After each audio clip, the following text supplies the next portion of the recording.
नमस्कार, आप देख रहे हैं पहरेदार भारत न्यूज़ और इस वक्त हम मौजूद हैं सिरसा में जानवर की 800 वर्ष पुरानी तपोभूमि पर।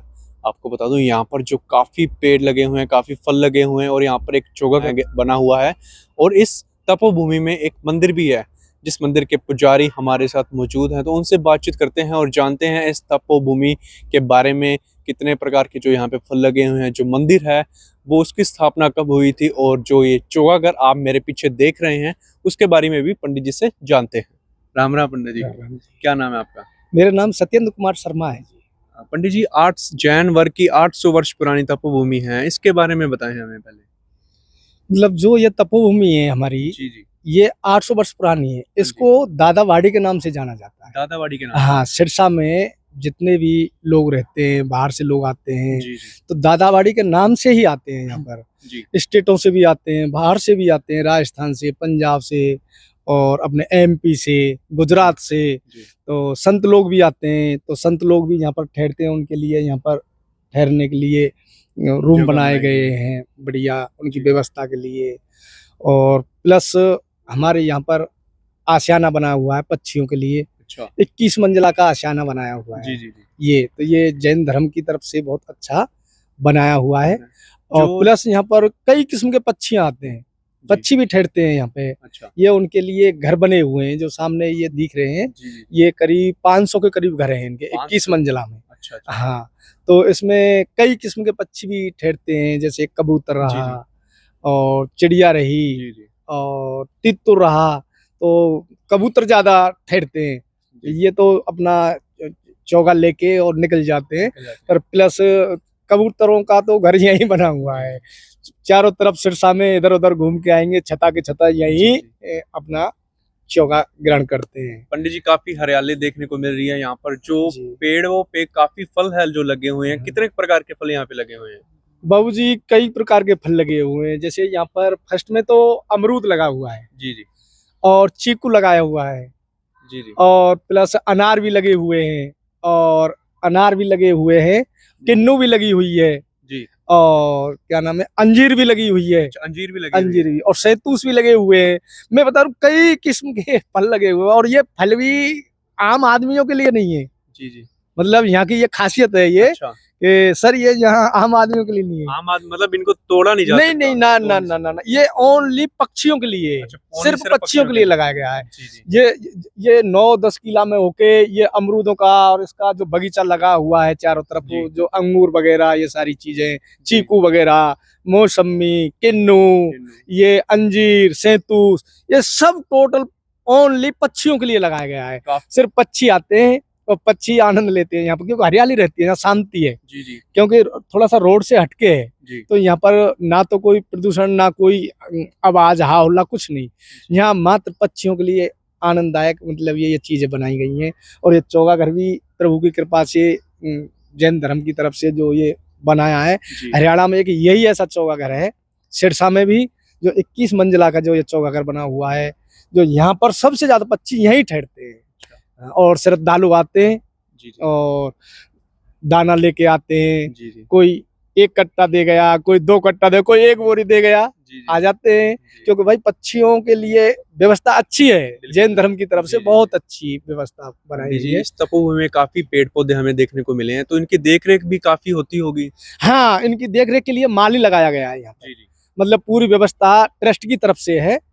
चंद्रेश जैन जी जो हमारे अध्यक्ष जी हैं, उनकी तरफ से पूरी व्यवस्था है। और सचिव जी है हमारे भारत भूषण जी, वो इसकी देखरेख करते हैं। और हमारे कैशियर साहब हैं, वो उनका तो रोजाना का काम है, आना देखना, पंडित जी सही चल रहा है ना, अच्छा लगता है और आनंद आता है। उनको सारी चीज देख के जाते हैं, कोई कमी तो नहीं है। बाबू जी सब कृपा है इनकी, दादा गुरुदेव की। तो हमारे यहाँ दादा गुरुदेव जी का जो ये मंदिर है, तो इनकी पूरी असीम कृपा है, बहुत ज्यादा कृपा। पंडित जी, इस मंदिर की स्थापना कब हुई थी? ये करीब 800 साल पुराना मंदिर है। जी। 800 साल पुराना? 800 साल पुराना, मतलब जब से तपोभूमि है तब से वो मंदिर बना हुआ है? हाँ, 800 साल पुराना बताते हैं। जिंदत सूरीसर जैन जी का ये मंदिर है ये। और यहाँ पर कोई भी श्रद्धालु यहाँ पर अपनी भावना लेके सच्चे मन से कोई यहाँ पर आता है, उनकी भावना भी पूर्ण होती है। ऐसा नहीं है कि भाव साफ होने चाहिए। बाबा की इतनी असीम कृपा है यहाँ पर, मन भाव साफ लेके कोई भी आपकी मन्नत है, मन्नत पूरी होगी, 101 पूरी होती है। मैंने तो ये खुद महसूस करके देखा है कि 101% तुम आप मन में विचार करके आओ, 21 दिन लगातार बाबा की शरणों में ढोक दो, आपको ये चीज की महसूस हो जाएगी कि वास्तविकता में ही क्या चीज है। कोई शक्ति है यहाँ पर अच्छे अच्छे ऋषि मुनियों ने तप किया है बाबूजी। अच्छा। हाँ, तारा बाबा ने यहाँ पे तप किया है, बिहारी बाबा ने यहाँ पे तप किया है, श्रोमणी बाबा है वो, उन्होंने यहाँ पे तप किया है। जी जी जी। तो यहाँ पर प्रभु के पग पड़े हुए हैं। अच्छा। दादाबाड़ी में खुद स्वयं पग पड़े हुए हैं। जी जी। शांति मिलती है, भक्तों के लिए शांति मिलती है यहाँ पे। वो हम आए तो हमें भी काफी इतनी शांति मिलती है बाबूजी, इतनी शांति मिलती है मैं कुछ कह नहीं सकता। लोग यहाँ आते हैं तो उन लोग कहते हैं जाने का मन ही नहीं करता, कहते एक्चुअली में मन ही नहीं करता है यहाँ से। मतलब पता नहीं है प्रभु की जाने क्या कृपा है यहाँ, मतलब बनाया ही उस हिसाब से, इस जगह को बनाया उस हिसाब से। यहाँ बड़ी शांति मिलती है और लोगों ने तप किया है यहाँ पर, बहुत लोगों ने तप किया है यहाँ पर। ये समाधि बनी हुई है मंदिर के पास, तो सब लोगों ने यहाँ तप किया है। स्वयं सती माता हैं, उन्होंने अपना स्वयं शरीर छोड़ा है यहाँ पे। अच्छा। हाँ, चल के खुद स्वयं अपना शरीर छोड़ा है यहाँ पे। मतलब मैं बता रहा हूँ बाबूजी, यहाँ पर दादा गुरुदेव की इतनी असीम कृपा है, इतनी असीम कृपा है जो कुछ कह नहीं सकते हैं। मन भाव साफ होना चाहिए। सिरसा में मैं सत्य कह रहा हूँ, जैन धर्म में जो है हमारे दादा गुरुदेव, उनकी बहुत तगड़ी असीम कृपा है। पंडित जी आप कुछ भी आप मन से आप कुछ प्रण करके देखो आप, और 21 दिन आप आके देखो, आपको स्वयं महसूस होने लग जाएगा। स्वतः ही जो मन में इच्छा होगी वो अपने आप ही स्वतः आगे से आगे बाबा पूर्ण करते चले जाते हैं। जी जी जी। ये बहुत ज्यादा। पंडित जी आप दिन रात यहाँ सेवा करते हैं मंदिर में, तो कभी प्रभु ने आपको स्वप्न में कोई इशारा किया हो या कोई चमत्कार किया हो आपके साथ? बाबा तो ये तो मत कहो, बाबा तो आवाज भी मार देते, कभी पंडित जी सो रहे खड़े हो जाओ। अच्छा। तो कभी कह देते पंडित जी, मैं एकदम डर सा लग जाता है, 4 बजे खड़ा भी हो जाता हूँ, मैं पंडितानी को जगाता हूँ, पता नहीं है बाबा आवाज दे रहे ऐसे, अरे पंडित जी थोड़ा टीका सीधा लगाओ, कभी टीका उठाओ, टीका सीधा लगाओ।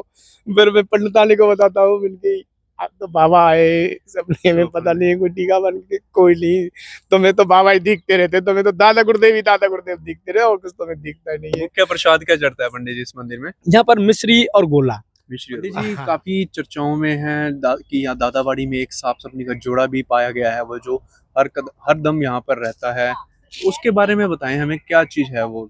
हाँ है, नाग नागिन का जोड़ा है यहाँ पे एक्चुअली में है।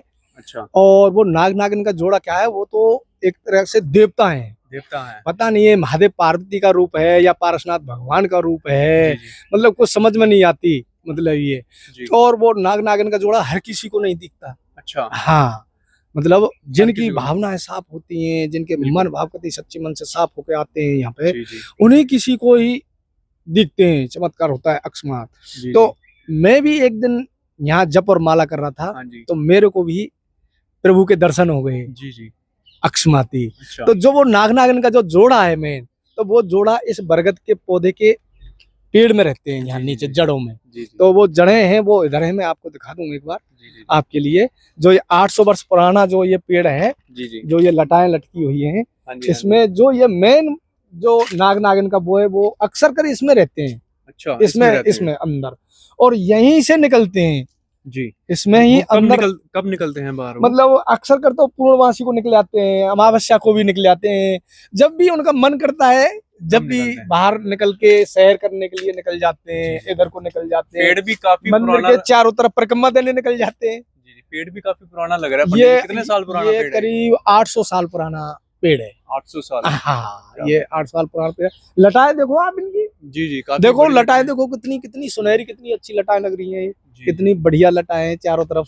और आपने भी दर्शन किए हैं नाग? हाँ, मैंने दर्शन किए नाग देवता के। मैं माला कर रहा था। अक्सर पंडित जी कहा जाता है सांप सपनी का जोड़ा वहां रहता है जहाँ पर कोई खजाना होता है या कुछ ऐसा कुछ होता है, वहां पे जो है वो उसकी रक्षा करता है। अब ये लीला तो दादा गुरुदेव की है, ये तो हम नहीं कह सकते, ये लीला दादा गुरुदेव की है। और एक दिन बाबा ने सपन भी कहा था मेरे से, प्रभु को पता हुआ भाई, पर मैं नहीं कह सकता कुछ भी। अच्छा। मतलब तुम कह रहे हो ये ऐसे भी हो सकता है, खजाने के मामले में भी कहा था एक दिन। हकीकत है, ये सत्य है मैं जो कह रहा हूँ आपसे।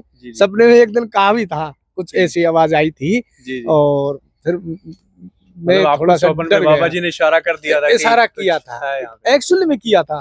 जी हकीकत में ही किया था मेरे से, जी मगर मैंने ध्यान ना दिया, अनदेखी कर लेता हूँ मैं दिमाग जी। में, क्योंकि मैं सिर्फ बाबा के उसमें रहता हूँ मगन, मुझे कोई लेना देना नहीं क्या हो रहा है, बस बाबा की भक्ति में लीन है। 80% बाबा पे, 20% पब्लिक पे, 80% बस बाबा पे ध्यान रहता है। बस जी आपसे जी बातें कर रहा हूँ तब भी ध्यान मेरा प्रभु पे ही है, बस प्रभु दादा पे। गुरुदेव जी पे ध्यान रहता है बस, जी क्योंकि बाबा की बहुत असीम कृपा है यहाँ। जी जी। हाँ, काफी ये दिख सब बाबा की कृपा है। देखो 800 वर्ष पुराना ये बरगद का पेड़ हाँ जी हाँ जी, है, देखो ऐसे इसमें पेड़ नाग नागिन ज्यादातर। का जोड़ा, ये सब दादा गुरुदेव की तो कृपा है, जी और जी। किसकी कृपा है? ऐसे पेड़ ये ज्यादा। कहीं थोड़ी मिलती है, ये जगह कहाँ मिलेगी? ये सुनहरी इतनी बढ़िया दादावाड़ी बिल्कुल कहाँ बिल्कुल। मिलेगी? ये शहर में आपको कहीं ना मिलेगी। शहर में तो ऐसी हाँ, चीजें अब तो लुप्त होती मैं जा रही सत्य है। कह रहा हूँ, पर्यटक घूमने आते हैं वो ये कहते हैं कि यहाँ से जाने का मन ही नहीं करता है। बिल्कुल। मतलब यहाँ शांति मिलती है, बाबा की शरणों में आके, दादा गुरुदेव की शरणों में आके जी जी यहाँ शांति मिलती है। हम भी बहुत पंडित जी ही। यहाँ हैं तो हमारे मन को भी काफी शांति महसूस हो रही है। चलो हमारा बहुत भी। खुशी की बात, दादा गुरुदेव की कृपा है सब। जी जी जी। चरणों के बारे में बताएं कि चरण यहाँ पे बाबा जी के हैं, इसकी क्या महत्वता है? मतलब ये दादा गुरुदेव के चरण हैं, दादा जिंदत सुरेश्वर गुरु जी के चरण हैं। मेन गुफा यही थी अच्छा। पहले, पहले सीधे इधर से सूरज की किरणें सीधी यहीं पड़ती थी, सूरज का उगना होता था इधर से, और सीधी किरणें यहीं आती थी सीधी, और यहीं पर बाबा बिहारी ने, तारा बाबा ने, सुनवार सब लोगों ने तप यहीं किया है, इसी जगह पे, इसी मंदिर में अंदर दादा गुरुदेव की शरण में यहीं तप करते थे, यहीं मालाएं निकालते थे। प्लस ये जो त्रिवेणी बनी हुई है सामने, ये इसके नीचे बैठ के माला निकालते थे, उधर इमली के नीचे माला निकालते थे। तो यहाँ की जो महिमा है ना, बहुत बड़ी महिमा है, मंदिर की बहुत बड़ी महिमा है। लोग इनकी शरणों में आते हैं, चरणों में ढोक देते हैं, जो मन्नत मांगते हैं उनकी मन्नत 101 पूर्ण होती है। वो यही मेन जो चीज है हमारी, जो जिन्नत सुरेश्वर गुरु जी के जो चरण है ना, इन चरणों में ही मत्था टेका जाता है, ढोक दिया जाता है। प्लस फिर इनकी प्रतिमा ये है हमारे बाबा की, ये प्राण प्रतिष्ठा करा के बाबा की स्थापित की गई है ये बाद में, और बाबा की पूजा पाठ होती है, आरती करते हैं, जब माला करते हैं, लोग आते हैं, श्रद्धालु आते हैं अपनी अपनी मन्नतें लेके, वो अपनी मन्नतों को पूर्ण करते हैं। बाबा काफी बड़े बड़े संतों ने यहाँ पे तप किया हुआ है, शायद इसलिए इसको बड़े तप। बड़े संतों ने तप किया है बाबूजी। यहाँ पे ये समाधि बनी हुई है जैन धर्म की, पीछे इन लोगों ने सेवा दी है यहाँ पे। हाँ, सती माता ने सेवा दी है यहाँ पे, जो अपना स्वयं शरीर छोड़ा है, जो आपको दिखाता हूँ, बनी हुई है यहाँ पे। और जो ये पीछे को जो ये अपनी जो बनी हुई है ये सभी ये इन्होंने तप किए हैं यहाँ पे। अच्छा। इनकी यही समाधियां स्थापित हुई हैं। जी ये समाधियां हैं, ये सारी समाधियां यहीं स्थापित हुई हैं टोटल। ये जो जितनी भी समाधियां हैं, ये सती माता की है, ये शिवदा की, ये सती माता की है। ये स्वयं शरीर त्याग किया है, ये स्वयं जो ये दिख रही है, ये बड़ी समाधि है। और ये सारी समाधियां बनी हुई है, ये सभी ने बहुत तप किया है, बहुत बाबा की शरणों में सेवा दी है। मैं कहता रहा हूँ बाबा की इतनी कृपा रही है, बहुत बड़ी कृपा रही है। ये त्रिवेणी है सामने, जो इस त्रिवेणी के नीचे बैठ के तप किया है, ये पीपल बरगद नीम, ये जो त्रिवेणी है अपनी, ये त्रिवेणी के नीचे बैठ के संतों ने तप किया है। रात के 12-12 बजे तक तप किया है यहाँ पे संतों ने, घोर तप किया है। जो घोर तप कहते हैं ना, वो घोर तप किए हैं दादाबाड़ी में ऋषियों ने। और जो बाहर से जो ऋषि आते हैं ना, वो सिर्फ इसी चीज को देखने के लिए आते हैं दादाबाड़ी में। मतलब पूरे हिंदुस्तान में ये दादाबाड़ी प्रसिद्ध है संतों के पास। बहुत बड़े बड़े संत आके यहाँ ढोक देने आते हैं, अंदर जाते हैं, अपनी भावना रखते हैं बाबा की शरणों में। ये बहुत प्राचीन है ये जगह जैन धर्म में।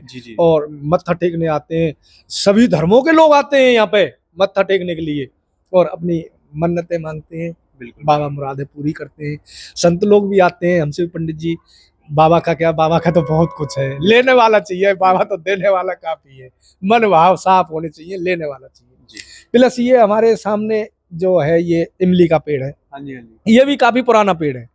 ये बहुत पुराना पेड़ है, अपने शायद सिरसा में होगा नहीं है कि यही पेड़ देखा है मैंने इमली का। इसमें इमली आती है। हाँ, मैंने तो यही देखा, मैंने तो कहीं देखा नहीं, सिरसा में यही है। इसमें इमली आती है, इतनी बड़ी खट्टी मीठी लगती है। कभी कभी पक्षी को तल के नीचे पटक देते तो हम भी उठा लेते, हम भी उसका स्वाद ले लेते। तो ये हमने पुजारी जी से बातचीत की और उन्होंने हमें इस तप भूमि का जो रहस्य है वो बताया है कि यहाँ पर बड़े बड़े संतों ने, ऋषि मुनियों ने यहाँ पे तप किया है। और एक जब हम इस तप भूमि पर आए तो हमें भी एक ऐसी शक्ति महसूस हुई, मतलब मन इतना शांत है कि यहाँ पर रुकने का मन कर रहा है, यहाँ से जाने का मन ही नहीं हमारा कर रहा है। काफी फल पेड़ पौधे यहाँ पे लगे हुए हैं और जो पक्षियों के लिए जो रैन बसेरा बना हुआ है वो भी यहाँ पर बना हुआ है। फिर मिलेंगे आपसे एक नई स्टोरी के लिए।